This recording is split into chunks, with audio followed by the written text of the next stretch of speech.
যারা B Ed 4th semester উত্তীর্ণ হয়েছেন, অর্থাৎ আপনাদের কোর্সটি সম্পন্ন হয়েছে 2021-23 সেশন, আপনাদের জন্য কিন্তু এখনও পর্যন্ত একটি সুবর্ণ সুযোগ রয়েছে, এবং সেটি হলো 2024-এ পিজি অ্যাডমিশন।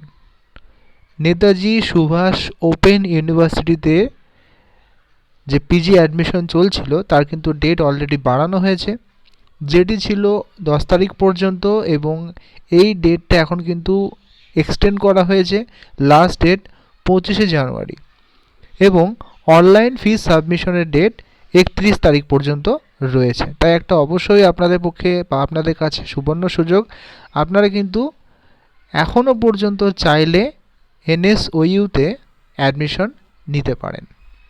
এখানে কিন্তু কোনো রকম মাইগ্রেশন সার্টিফিকেটের প্রয়োজন হয় না, যেহেতু ওপেন ইউনিভার্সিটি। আপনারা কিন্তু চাইলে আবেদন করতে পারেন। লাস্ট ডেট 25th জানুয়ারি এবং ফিস সাবমিশন 31st জানুয়ারি। ভিডিওটি হেল্পফুল মনে হলে অবশ্যই লাইক করবেন, এবং ইনফরমেটিভ ভিডিও পাওয়ার জন্য আমাদের চ্যানেলটি সাবস্ক্রাইব করতে ভুলবেন না। Thank you for watching.